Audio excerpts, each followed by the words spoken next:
D नोबली civil service academy में आपका स्वागत है।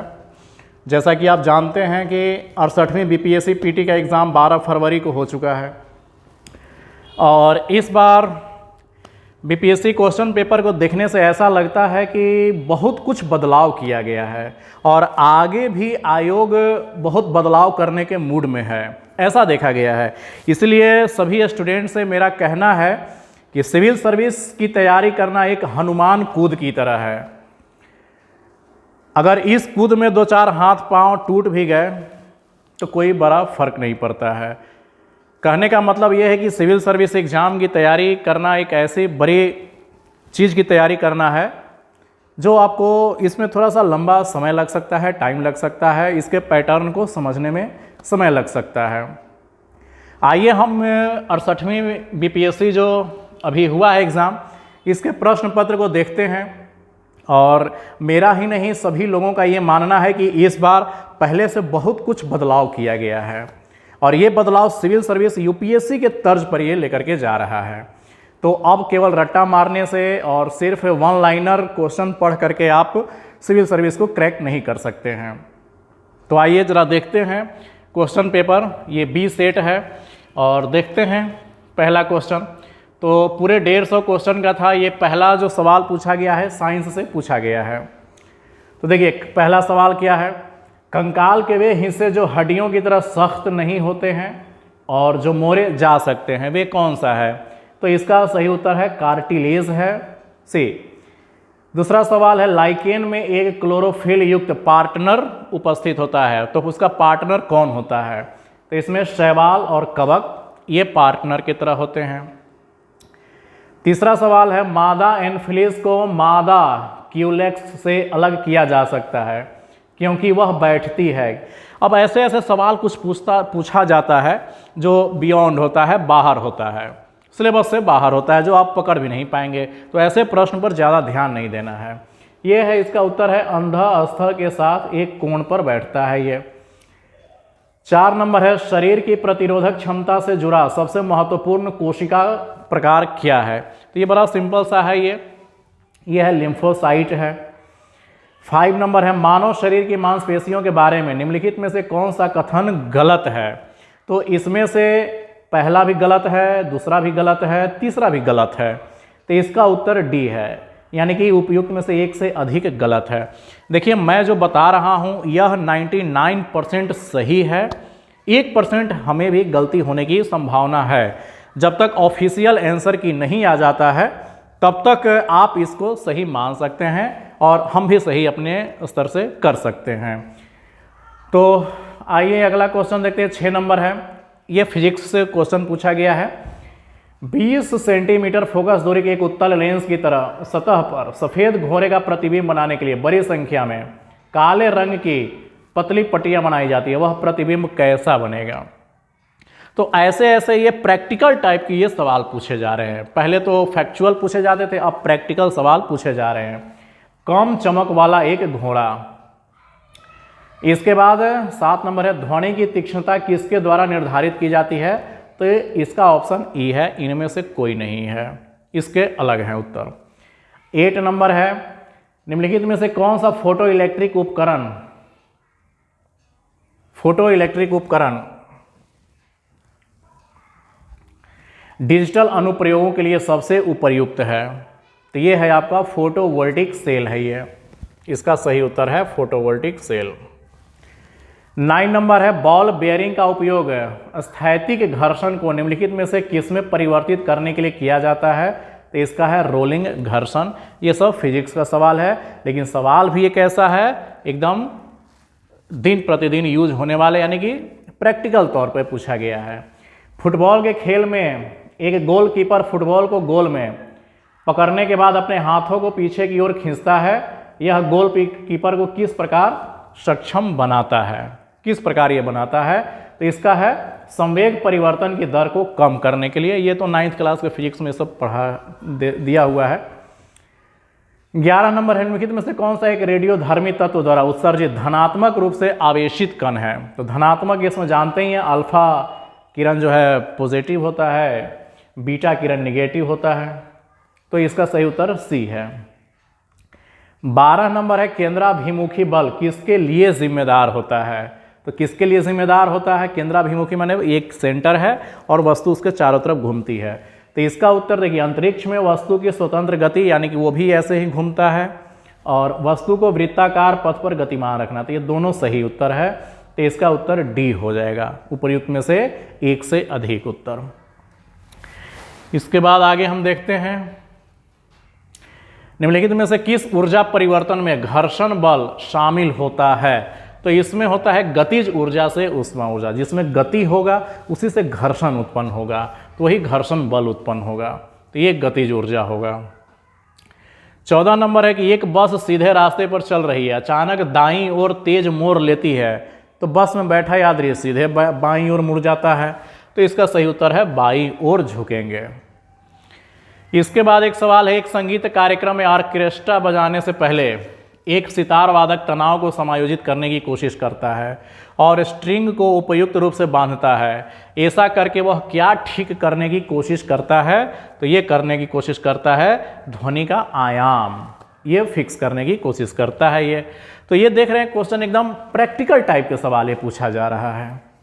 इसके बाद 16 नंबर है, पदार्थ के एक रूप का कोई निश्चित आकार नहीं होता है, लेकिन इसका एक निश्चित आयतन होता है। पदार्थ के इस रूप को क्या उदाहरण है? तो आप जानते ही हैं कि कोई भी पदार्थ का 3 अवस्था होता है, ठोस, द्रव, गैस, और ये द्रव की बात कर रहा है, तो मिट्टी का तेल होगा इसमें। 17 नंबर है, कुछ धातु ऑक्साइड अम्ल और क्षार के साथ अभिक्रिया कर नमक और पानी बनाते हैं, इन्हें उभयधर्मी ऑक्साइड कहते हैं। उभयधर्मी ऑक्साइड के उदाहरण क्या है? तो एल्युमिनियम डाइऑक्साइड, ये O3 और जिंक ऑक्साइड, इसका सही उत्तर है। अब एक 18 नंबर क्वेश्चन, ये तो फेमस क्वेश्चन है और ये आउट क्वेश्चन भी एक तरह से। कौन सी गैस अपने ग्रीन हाउस प्रभाव से ग्लोबल वार्मिंग में योगदान करती है? तो इसमें कार्बन डाइऑक्साइड है, नाइट्रस ऑक्साइड है और मीथेन है, तीनों गैस है। तो इसका सही उत्तर डी ऑप्शन हो जाएगा, उपर्युक्त में से सभी हो जाएगा। इसके बाद अभी है, अम्ल धातु कार्बोनेट से अभिक्रिया कर गैस मुक्त करते हैं, तो कार्बन डाइऑक्साइड को ये मुक्त करते हैं। इसके बाद है HOOCCOOH को कौन सा अम्ल कहा जाता है? तो इसे कहा जाता है ऑक्जेलिक अम्ल कहा जाता है इसे। इसके बाद है, आपको 3 परख नलियां दी गई है, उनमें से एक में आसुत जल है और अन्य 2 में, एक में अम्लीय विलयन तथा दूसरे में क्षारीय विलयन है।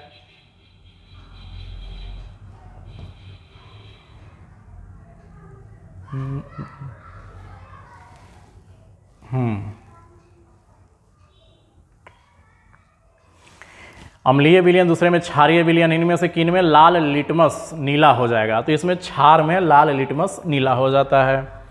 एसिटिक अम्ल की गंध किसके समान होती है? तो सब कोई जानता है, सिरका का जो होता है वो एसिटिक अम्ल ही एक प्रकार का होता है, वो सिरका। 23 नंबर है, शुष्क HCl गैस शुद्ध लिटमस पत्र का रंग क्यों नहीं बदलता है? तो इसका सही उत्तर है, कोई H3O+ आयन मौजूद नहीं होंगे, लिटमस केवल H3O+ आयन की उपस्थिति में रंग बदलता है। इसके बाद है 24 नंबर, विषम का पता लगाइए। तो इसमें सीमेंट की सेटिंग ये विषम है, बाकी ये सब प्राकृतिक घटना है, फल का पकना है, कोयले का जलना है, प्राकृतिक घटना है। सीमेंट की सेटिंग ये प्राकृतिक घटना नहीं है। 25 नंबर है, हीरे और ग्रेफाइट के बारे में लिखित में से कौन सा कथन सत्य है? तो उनकी विद्युत चालकता समान होती है? नहीं, कभी नहीं। वो कुचालक, एक सुचालक। उनके पास समान क्रिस्टल संरचना है? बिल्कुल नहीं, दोनों अलग अलग। उनके पास समान डिग्री की कठोरता है? बिल्कुल गलत। तो इसका मतलब है इसका उपर्युक्त में से कोई नहीं, कोई भी इसमें कथन सत्य नहीं है। तो इसका उत्तर हो जाएगा ई, 5वां ऑप्शन हो जाएगा। इसके बाद में है फिर आपका, किसमें परिवर्तन के कारण रंध्र खुलते या बंद होते हैं? तो जब पानी की मात्रा पहुंचता है, कोशिकाओं में पानी की मात्रा जब पहुंचता है तो रंध्र खुलता है और बंद हो जाता है। तो फिर इसके बाद क्लोरोफिल सूर्य के प्रकाश के तरंगदैर्घ्य को कौन सा अवशोषित करता है? कौन सा तरंगदैर्घ्य को ये अवशोषित करता है? ये तो लाल और नीले जो कलर होते हैं, तरंगदैर्घ्य होता है, उसको अवशोषित करता है क्लोरोफिल। निम्नलिखित में से कौन सा मेल नहीं सही नहीं है? तो इसमें कौन सा सही नहीं है? तो ये है सी नंबर। ये बी नंबर है, आधार के पास शाखाओं के साथ मोटा कठोर तना को हम पेड़ कहते हैं, ऐसी बात नहीं है। तो इसका उत्तर बी है। 29 नंबर है, सेक्शन पुल के कारण पेड़ों में पानी बहुत ऊंचाई तक पहुंच जाता है, जिसका कारण है वाष्पोत्सर्जन के कारण वो ऊंचाई तक जाता है। 30 नंबर है, निम्नलिखित में से कौन सा क्लोरोप्लास्ट का एक लक्षण है जो उसे स्व प्रतिकृति के योग्य बनाता है, यानी क्लोन बनाने की आज्ञा देता है। तो इसका सही उत्तर ए है, डीएनए और आरएनए। ये दोनों ही किसी भी चीज़ में जो जीव जंतु है उसको वो क्लोन बनाने के लिए ये जिम्मेदार होता है। जैसे बच्चे हैं, आपका बच्चा जो होगा तो जो आप ही का क्लोन होता है वो आपके रंग रूप का होता है, तो डीएनए और आरएनए मिलकर ही तय करते हैं ये आपका क्लोन। अब रीजनिंग के कुछ 10 सवाल हैं। तो डायरी शब्द को कितने शब्द बनाए जा सकते हैं, तो इसका 5 उत्तर है। 32 नंबर का है, ये ऐसा ये भरने के लिए है, तो लुप्त संख्या इसमें 77 है। इसमें अनुसरण को, पैटर्न को कहना है, तो इसमें इनमें से कोई नहीं है, उपयुक्त में से कोई इसका ऑप्शन आ ही नहीं रहा है। फिर इसके बाद में है आपका रीजनिंग का टाइप का है, एक फास्टर को, मोंग को, तो गाइड को कैसे लिखेंगे, तो इसका सही उत्तर बी ऑप्शन है। इसके बाद एक आयत का क्षेत्रफल कितना होगा, तो 10 और 3 इसका उत्तर है। 36 नंबर का है, इसका 396 रुपये है। तो मैथमेटिक्स को मैथमेटिक्स वाले सर आपको कवर कराएंगे इसमें। अब आता है यहाँ से आपका लॉजिकल टाइप का, करेंट अफेयर के साथ साथ आपका बेसिक जानकारी आएगा। निम्नलिखित शब्दों को तार्किक और सार्थक रूप में सजाइए। तो इसमें आपको क्रम दिया हुआ है, तो इसमें सबसे ऊपर से नीचे की ओर जाना है, या नीचे से ऊपर भी जा सकते थे, तो नीचे से ऊपर वाला ऑप्शन आपको नहीं मिलेगा, तो ऊपर से नीचे जाना है। तो सबसे पहले इसमें राष्ट्रपति 2 नंबर, फिर इसके बाद उपराष्ट्रपति 1 नंबर, फिर उसके बाद होते हैं प्रधानमंत्री 4 नंबर, फिर अध्यक्ष होते हैं 3 नंबर, और फिर होते हैं सांसद। तो ऐसे ये क्रम आपको सेटिंग करना था, तो बड़ा आसान था ये। तो 2, 1, 4, 3, 5, ये सी नंबर इसका सही उत्तर होगा। इसके बाद 38 नंबर है, रेशमा अपनी संपत्ति का 1/4 एक परमार्थ संगठन को देती है, और बाकी 3 बच्चे उसके बचते हैं, तो तीनों बच्चों में कितना कितना वो बांटेगी, तो इसका 1/4 उत्तर सही होगा। फिर इसके बाद में एक सवाल है आपका, निम्नलिखित में से कौन सा कथन असत्य है, गलत है, तो इसका उत्तर है आपका ई, इसमें कोई असत्य नहीं है, सब सत्य है। इसके बाद रीजनिंग का एक सवाल है 40 नंबर का ये, तो इसमें आपका बहनोई देवर शाला की पत्नी, ये इसका सही उत्तर माना गया है इसमें 40 नंबर में। फिर इसके बाद में 41 नंबर है, भारत में जिला स्तर पर, अब यहाँ से शुद्ध आपका करेंट अफेयर, आपका जो भी आपने पिछले 2-4 सालों में पढ़ा है उन सब का निचोड़ अब आपसे पूछा जा रहा है, जीएस के तौर पर, करेंट अफेयर के तौर पर। भारत में जिला स्तर पर उपभोक्ता विवाद निवारण के संदर्भ में लिखित में से कौन सा कथन सही नहीं है, तो इसका पहला उत्तर सही नहीं है। ये 50 लाख रुपए से अधिक नहीं, ये उससे और ज़्यादा होता है, तो इसका ये है। एक पंचायत समिति किस स्तर पर एक पंचायती राज संरचना का संचालन करती है, तो ये होता है ब्लॉक स्तरीय निकाय होता है पंचायत समिति। इसके बाद एक है, समुदाय विकास के पहले कार्यक्रम के रूप में स्थापित किया गया था सबसे पहली बार, तो इसमें था राष्ट्रीय विस्तार सेवा, इसको सबसे पहली बार शुरुआत किया गया था। उसके बाद ही फिर और भी समुदाय विकास, डेवलपमेंट, ये सब स्टार्ट किया गया था। भारतीय संविधान के अनुच्छेद 14 में लिखा हुआ है, कानून के समक्ष समानता किस देश के संविधान से लिया गया है, तो ये ब्रिटेन के संविधान से लिया गया है। भारतीय संविधान को बनाने में कितना समय लगा, 2 वर्ष 11 माह और 18 दिन। सबसे आसान शायद क्वेश्चन ये, राज्य का मंत्री परिषद समूह सामूहिक तौर पर किसके प्रति उत्तरदायी होता है, तो ये होता है विधानसभा के प्रति होता है ये। निम्नलिखित कथनों पर विचार कीजिए, 73वें संशोधन के बाद विकेंद्रीकरण किया गया, इसका सही उत्तर होगा जब पंचायती राज का एक्सटेंशन किया गया सभी जगह पर, सभी राज्यों में, तो निर्णय लेने की शक्तियों का विस्तार किया गया, पूर्ण व्यवस्था का विस्तार किया गया, और प्रशासनिक शक्तियों का विकेंद्रीकरण किया गया, डिसेंट्रलाइज्ड किया गया। तो इसका सही उत्तर होगा 1, 2 और 4। इसमें न्यायिक शक्तियों का इसमें नहीं वितरण किया गया है, न्यायिक शक्तियाँ अभी भी हमारे यहाँ एकीकृत ही बना हुआ है, तो इसका सही उत्तर सी। आइए अब आगे देखते हैं। फिर राज्यसभा में प्रतिनिधित्व में शामिल होते हैं। तो राज्यसभा में कैसे लोग जाते हैं? तो दो तरीके हैं। एक होता है कि या तो भारत के राष्ट्रपति द्वारा मनोनीत सदस्य हो जाए, या एक होता है अप्रत्यक्ष रूप से नागरिकों द्वारा उनके प्रतिनिधियों के माध्यम से चुने जाते हैं। जैसे राज्यसभा में जो जाते हैं तो यहाँ जो विधायक होते हैं वो चुनाव करके भेजते हैं। तो इसका उपयुक्त उत्तर हो जाएगा डी। उपयुक्त में से एक से अधिक हो जाएगा। निम्नलिखित में से किसका संबंध भारत के सर्वोच्च न्यायालय से है, सुप्रीम कोर्ट से है? तो ये तो बड़ी आसान है। कॉलेजियम प्रणाली, अपीलीय अधिकार, मूल अधिकार, सब सही है। तो इसका डी आंसर इसका सही हो जाएगा। 50 नंबर है, 73वें संविधान संशोधन अधिनियम के तहत पंचायती राज संस्थाओं में चुनाव लड़ने के लिए न्यूनतम कितनी आयु होना आवश्यक है? तो ये होना आवश्यक है 21 वर्ष है। तो ये तो क्लास में भी पढ़ाया गया है स्टूडेंट को। इसके बाद वर्ष 2020-22 के लिए सबसे कम महिला कार्यबल भागीदारी दर कितने प्रतिशत बिहार में दर्ज की गई है? तो इसमें दर्ज किया गया 6% ग्रामीण क्षेत्रों में और 8.1% शहरी क्षेत्रों में, ये इसको किया गया है। 52 नंबर है, अधिकतम कर उद्योग किस जिले में है? तो ये अभी कंफर्म हम नहीं बता सकते हैं, या पूर्णिया भी हो सकता है, दरभंगा भी हो सकता है, लेकिन हम इस पर कंफर्म नहीं बता सकते हैं। फाइनल आंसर की जारी होने के बाद, या इसका डी भी हो सकता है, उत्तर नहीं बताया जा सकता है अभी। इसके बाद एक है, केंद्रीय स्वास्थ्य एवं परिवार कल्याण मंत्रालय द्वारा 24 नवंबर 2021 को प्रकाशित राष्ट्रीय परिवार सर्वेक्षण 5 के अनुसार बिहार के लिंग अनुपात में काफ़ी अच्छा सुधार हुआ है। यह 2015-16 से बढ़कर 2020-22 में कितना हो गया है? तो एक सर्वे हुआ था, एक अखबार में भी आया था। तो ये 1062 से 1090 हो गया। 1062 2015-16 में था, अब लिंगानुपात बढ़ करके 1090 हो गया है, जो कि एक बहुत ही पॉजिटिव है बिहार के लिए। इसके बाद है, बिहार आर्थिक सर्वेक्षण के अनुसार जीडीपी में कितना % की बढ़ोतरी हुआ है? तो ये 2.5% की बढ़ोतरी हुआ है। इसके बाद निम्नलिखित में से कौन सा है कि बिहार की अर्थव्यवस्था के मामले में सही है? तो इसमें व्यावसायिक ढांचा ऊपर से स्थिर है, जो गलत है, बिल्कुल स्थिर नहीं है, किसी भी राज्य का कहीं भी स्थिर नहीं है। भारत में सबसे कम विकास दर में से एक है, जो 2.5% है, सबसे कम नहीं है। बिहार तीसरे स्थान पर आता है विकास दर के मामले में।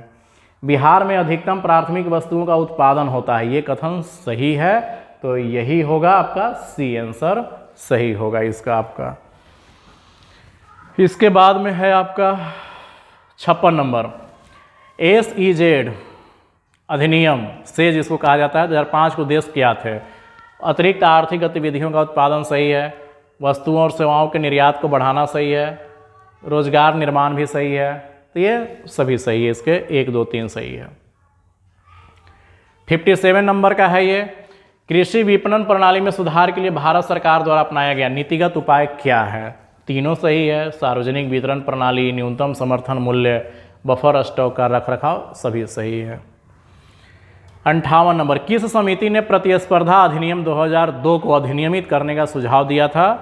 SVS राघवन समिति ने दिया था ये सुझाव कर। अब ये तो बहुत ही सिंपल है, बचपन से आप पढ़ते हुए आ रहे हैं क्रांति के बारे में। तो धूसर क्रांति जो है ये उर्वरक से संबंधित है, गुलाबी क्रांति जो है ये प्याज से संबंधित है, रजत क्रांति जो है अंडे से है, लाल क्रांति जो है वो प्याज ये टमाटर और मांस उत्पादन से है। तो ये बड़ी सिंपल है, इसमें बी ऑप्शन होगा। 60 नंबर है कि पंचवर्षीय योजना मानव संसाधन विकास किस पर केंद्रित था? तो तृतीय पंचवर्षीय योजना जो है ये मानव विकास संसाधन पर ही केंद्रित था। बड़े बड़े IITs जो हमारे यहाँ स्थापित हुए हैं ये सब इसी पंचवर्षीय योजना दौरान ये सब स्थापित किए गए हैं। 61 नंबर है, भारत के निम्नलिखित में से किस राज्य ने अप्रैल से सितंबर 2022 के दौरान उच्चतम प्रत्यक्ष विदेशी निवेश FDI प्राप्त किया है? तो ये प्राप्त किया है गुजरात सरकार ने, सबसे ज़्यादा गुजरात में FDI आया है। इसके बाद 62 नंबर है, किस बजट में वित्त मंत्री ने उदारीकृत विनिमय दर प्रबंधन प्रणाली की घोषणा की है?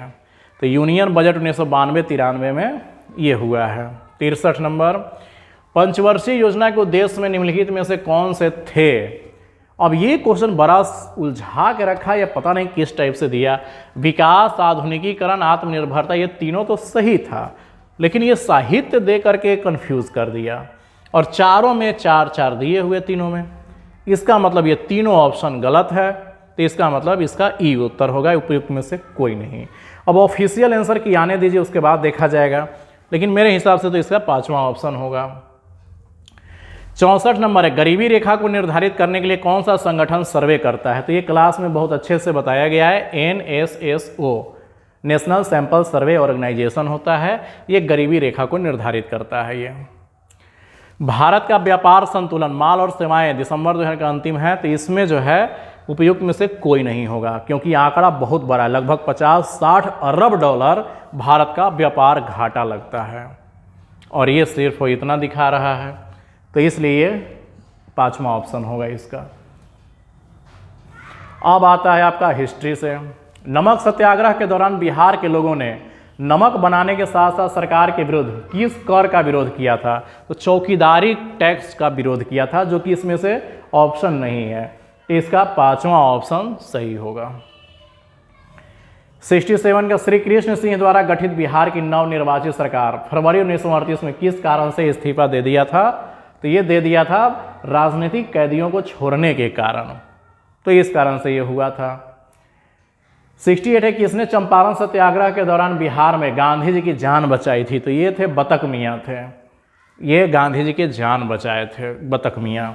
जहर दिया गया था दूध में मिला करके गांधी जी को पीने के लिए, तो इन्होंने ही फेंकवा दिया था, तो इन्होंने जान बचाया था। 69 नंबर है, असहयोग आंदोलन के दौरान किसने बिहार में किसानों की अगुवाई की थी? तो इसमें स्वामी विद्यानंद हैं, ये तो बहुत ही फेमस क्वेश्चन है आपका। इसके बाद है 70 नंबर, प्रथम बार संघर्ष के तरीकों के रूप में स्वदेशी एवं बहिष्कार किसके दौरान अपनाए गए थे? बंगाल विभाजन के दौरान, ये बहुत अच्छे से ये बताया गया है, उसके दौरान ये किया गया था।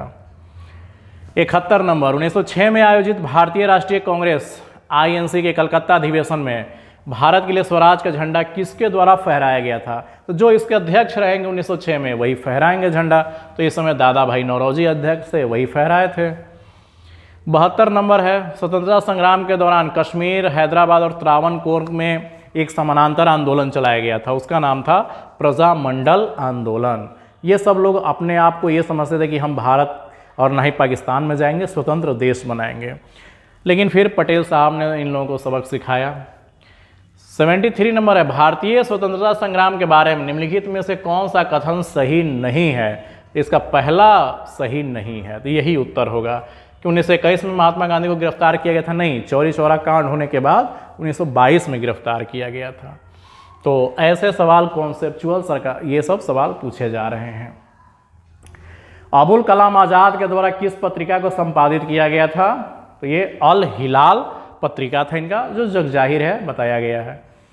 75 नंबर क्वेश्चन बहुत ही इंटरेस्टिंग सवाल पूछा है ये, कि 19वीं शताब्दी के अंत में इतिहास के अध्ययन ने भारत में राष्ट्रीयता की भावना पैदा करने में किस प्रकार मदद किया?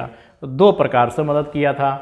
एक था आपका बी ऑप्शन सही, इतिहास की पुनर्व्याख्या करके हमारे इतिहासकारों ने प्राचीन काल के इतिहास को उखाड़ा और दिखाया अंग्रेजों को कि देखिए हमारा अतीत कितना समृद्धशाली था।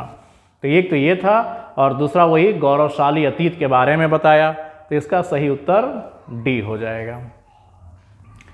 76 नंबर है, नगरों में असहयोग आंदोलन के संबंध में लिखित में से कौन सा कथन सही नहीं है? तो इसमें आंदोलन में केवल उच्च जातियों और अमीरों ने भाग लिया, ये गलत है। मद्रास की जस्टिस पार्टी द्वारा भी काउंसिल के चुनाव का बहिष्कार किया, नहीं बहिष्कार किया था, तो 1 और 2 ये गलत हो जाएगा, यानी कि ए ऑप्शन केवल 1 और 2 गलत हो जाएगा, तीसरा नंबर सही है। फिर इसके बाद में आते हैं 77 नंबर, एक सन्यासी जो फिजी में एक गिरमिटिया मजदूर के रूप में काम करने के बाद उस जिले में अपनी पीठ पर तुलसीदास रामायण की एक प्रति लेकर आया, जिससे वह ग्रामीण श्रोताओं को छंद सुनाता था। यह किस नेता की है? तो बाबा रामचंद्र ऐसे किए थे। ऑल इंडिया हरिजन संघ की स्थापना 1932 में किसके द्वारा की गई थी? तो सबको ही मारा होगा BR अम्बेडकर, लेकिन नहीं, महात्मा गांधी उसके संस्थापक थे। 20 फरवरी 1947 को प्रधानमंत्री एटली ने भारत से ब्रिटिश शासन को कब तक वापस लेने की घोषणा की थी? जून 1948। स्वराज दल की स्थापना बिहार में किसने की थी? तो ये था श्री कृष्ण सिंह थे। यही तो 2-4 नेता ऐसे लोग थे जो कुछ किए थे। अब आता है आपका इतिहास, मध्यकालीन इतिहास से कुछ।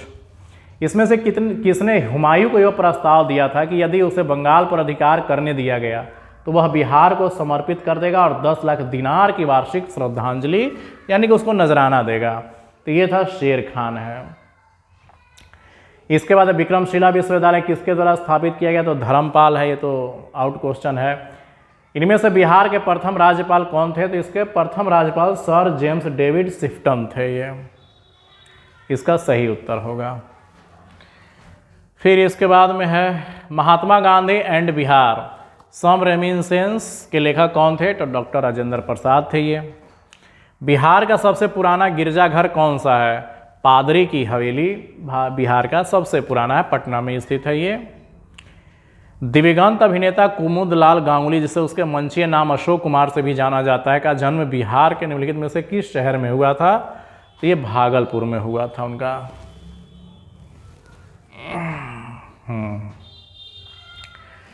इसके बाद आइए, प्राचीन काल में गंगा के दक्षिण क्षेत्र को क्या कहा जाता था? तो अनर्त कहा जाता था। अब ये पता नहीं कहाँ दिया हुआ है। 2-4 क्वेश्चन ऐसा पूछा ही जाता है बीपीएससी के द्वारा। भारतीय उपमहाद्वीप में लोहे का प्रयोग कब शुरू हुआ? तो 1000 ईस्वी में शुरू हुआ था। उसमें से कोई ऑप्शन है ही नहीं, तो इसका उत्तर 5वां ऑप्शन ई हो जाएगा। दूसरी शताब्दी के आसपास रचित संस्कृत के शिलालेखों के अनुसार सुदर्शन झील एक कृत्रिम जलाशय की मरम्मत किसने की थी? तो इसने रुद्रदामन ने किया था। ये तो जग जाहिर है। झांसी के पास देवगढ़ का मंदिर और इलाहाबाद के पास गढ़वा मंदिर में बनी मूर्तियां किस काल के हैं? तो गुप्त काल की। ये तो क्लास में भी खूब अच्छे से पढ़ाया गया था। ये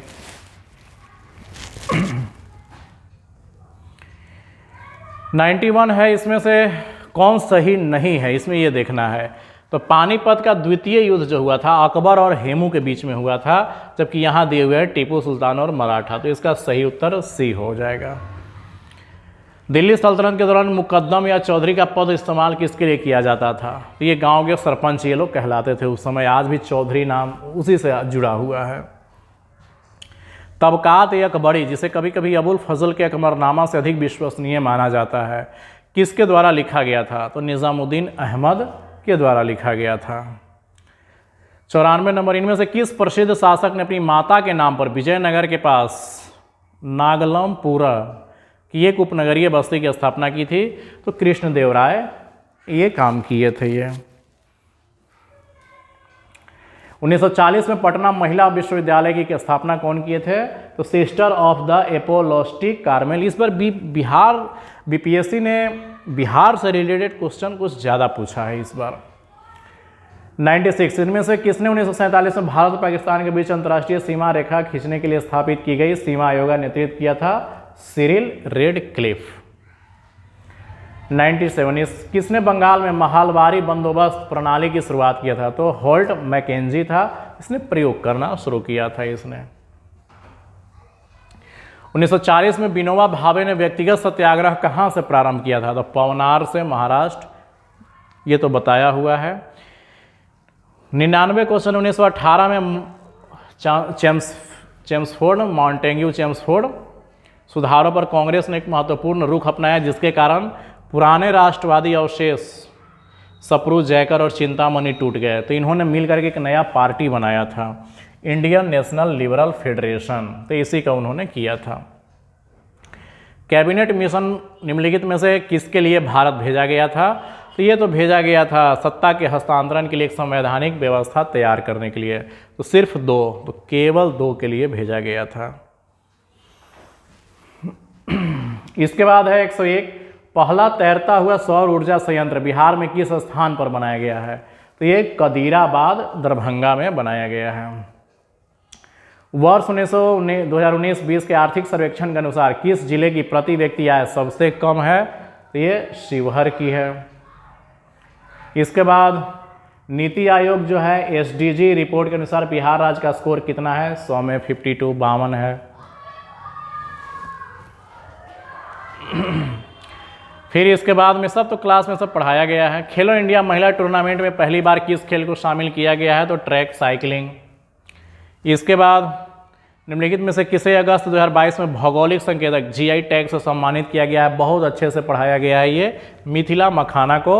वैसे है इसमें सब, लेकिन ये स्पेशल पूछा है अगस्त महीने में, तो अगस्त महीने में मिथिला मखाना को जीआई टैग दिया गया था।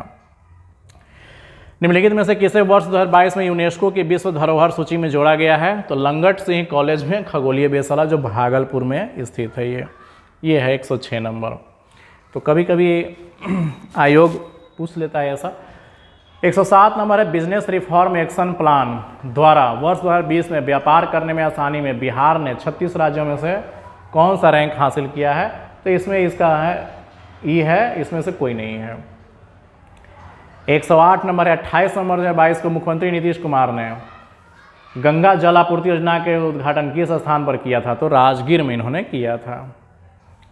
109 नंबर है निम्नलिखित में से किस एसोसिएशन या बोर्ड ने अक्टूबर 2022 में पुरुष और महिला खिलाड़ियों के लिए समान वेतन की घोषणा किया है? तो ये भारतीय क्रिकेट कंट्रोल बोर्ड, पुरुष और महिला खिलाड़ियों को एक समान पेमेंट दिया जाएगा। 110 पिछले 10 वर्षों में राज्य का शहरीकरण बहुत तेजी से बढ़ा है। पिछले साल भी पूछा है, इस साल उसको थोड़ा सा डाइवर्ट किया है। तो ये पूछा कि 2011 के अनुसार बिहार में शहरीकरण पहले 11.3 था, फिर जो बढ़ करके वर्तमान में 15.3% हो गया है। बस वही थोड़ा सा चेंज किया है डाटा। इसके बाद में निम्नलिखित में से किस केंद्रीय मंत्रालय ने हाल ही में 2022 में चुना युवा 2.0 योजना शुभारंभ किया है? तो ये शिक्षा मंत्रालय शुरुआत किया है। 112 का गृह मंत्रालय ने नवंबर 2022 को देश की कितनी भाषाओं की फील्ड वीडियोग्राफी के साथ भारतीय मातृभाषा सर्वेक्षण कार्य को पूरा किया? 576 देशी भाषाओं को किया है। इसके बाद किस समिति ने 1 जनवरी 2026 से पूर्ण मूल्य निर्धारण स्वतंत्रता की सिफारिश करते हुए गैस मूल्य निर्धारण पर एक रिपोर्ट प्रस्तुत किया है? किरीट पारिख समिति है ये। निम्नलिखित में से किस शहर को स्वच्छ सर्वेक्षण 2022 के अनुसार 5 सितारा कचरा मुक्त शहर रैंक से सम्मानित नहीं किया गया है? भोपाल को नहीं किया गया है। तो 114 का सी। 115 है प्रधानमंत्री निम्नलिखित में से किस स्थान पर पहला ग्रीनफील्ड हवाई अड्डा? देखिए हमेशा पहला शब्द पर ध्यान दीजिएगा। करेंट अफेयर वही पूछा जाए जो पहली बार घटना घट रही हो। तो पहला ग्रीनफील्ड हवाई अड्डा डोनो पोलो हवाई अड्डे का ये ईटानगर में था ये। 116 किस जानवर को नवंबर 2022 में भारतीय खाद्य सुरक्षा और मानक प्राधिकरण द्वारा एक खाद्य पशु के रूप में अनुमोदित किया गया है? तो ये किया गया था, ये है हिमालयी याक। इसके बाद 117 नंबर भारत का पहला फ्लोटिंग वित्तीय साक्षरता शिविर हाल ही में इंडिया पोस्ट पेमेंट बैंक द्वारा शुरू किया गया था? ये तो श्रीनगर में ये शुरू किया गया था ये। भारत के राष्ट्रपति निम्नलिखित में से किस आईआईटी में परम कामरूप सुपर कंप्यूटर सुविधा का उद्घाटन किया है? तो गुवाहाटी में इन्होंने शुरू किया था। इसके बाद है 8 अक्टूबर 2022 को मनाए गए 90वें भारतीय वायुसेना दिवस पर 80 वायुयानों को घंटे भर हवाई अड्डे का प्रदर्शन किया गया था सुखना झील चंडीगढ़ में। भारत सरकार के पोषण अभियान के तहत वर्ष के किस महीने को राष्ट्रीय पोषण सप्ताह मनाते थे? जग जाहिर है सितंबर महीने को ये मनाया जाता है, राष्ट्रीय पोषण सप्ताह मनाया जाता है। 121 में है चीन के तियांगोंग अंतरिक्ष स्टेशन के हाल ही में लॉन्च किए गए अंतिम मॉड्यूल का नाम क्या था? तो इसका अंतिम मॉड्यूल था मेगाटियन था ये। तो 1-2 सवाल ऐसा पूछ सकता है जो नहीं भी बन सकता है, तो उसको लिए टेंशन नहीं लेना है। निम्नलिखित में से कौन सा विश्व का सबसे बड़ा ज्वालामुखी है जो पिछले 38 वर्षों में पहली बार फूटा है? तो मौना लोवा जो हवाई द्वीप में पड़ता है, और अभी ये तो बहुत चर्चा में आया हुआ था। इनमें से किसे हाल ही में उनके उपन्यास the 7 moons of Maali Almeida के लिए 2022 का बुकर पुरस्कार मिला है? तो शेहान करुणा तिलके, और ये बहुत अच्छे से क्लास में बताया भी गया है। विश्व अंतरिक्ष सप्ताह 2022 की थीम क्या थी? तो अंतरिक्ष और निरंतरता इसका थीम था। ये कॉमन सेंस से भी बनाया जा सकता है। निम्नलिखित में से किस लेबोरेटरी ने दिसंबर 2022 में एक ऐतिहासिक नाभिकीय संलयन सफलता का दावा किया था? तो इसका है लॉरेंस लिबोर नेशनल लेबोरेटरी है ये।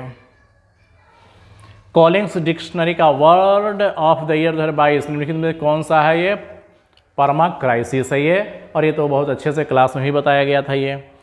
निम्नलिखित में से किस देश ने सेनेगल के साथ मिलकर COP27 के दौरान अंतर्राष्ट्रीय सूखा लचीलापन गठबंधन का शुभारंभ किया है? स्पेन ने किया है ये।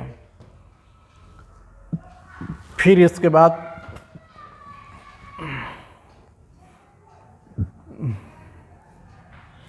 भारत में पहली बार किस देश के दूतावास ने निहोंशु के लिए GI टैग के लिए आवेदन किया था? तो ये है जापान। नाम से भी पता चल जा रहा है, कॉमन सेंस से भी लगा के बना सकते हैं। निम्नलिखित में से किस अंतरिक्ष एजेंसी ने यह घोषणा की थी कि अपने इक्विलिस अंतरिक्ष यान को आगे बढ़ाने के लिए भाप का सफलतापूर्वक प्रयोग किया है? तो जाक्सा है ये जाक्सा जापान का है ये। हाँ, ये जापान का ये है जाक्सा। अक्टूबर 2022 में लॉन्च किए गए टेस्ला ह्यूमैनॉइड रोबोट का नाम क्या है? तो ऑप्टिमस इसका नाम रखा गया है। तो दुनिया में ऐसा पहला बार जो कारनामा होता है उसी को ये एग्ज़ाम में पूछा जाता है। भारत के निम्नलिखित में से किस राज्य की सीमा बिहार में अधिकतम जिलों से लगती है? तो ये उत्तर प्रदेश होगा इसका, बी ऑप्शन। 132 में निम्नलिखित में से कौन सा भागलपुर से मिर्जा चौकी के और रेल मार्ग में बिहार का अंतिम रेलवे स्टेशन है? तो ये अम्बापाली रेलवे स्टेशन है। 133 में बिहार में खनिज उत्पादन के संबंध में निम्नलिखित में से कौन सा कथन सही है?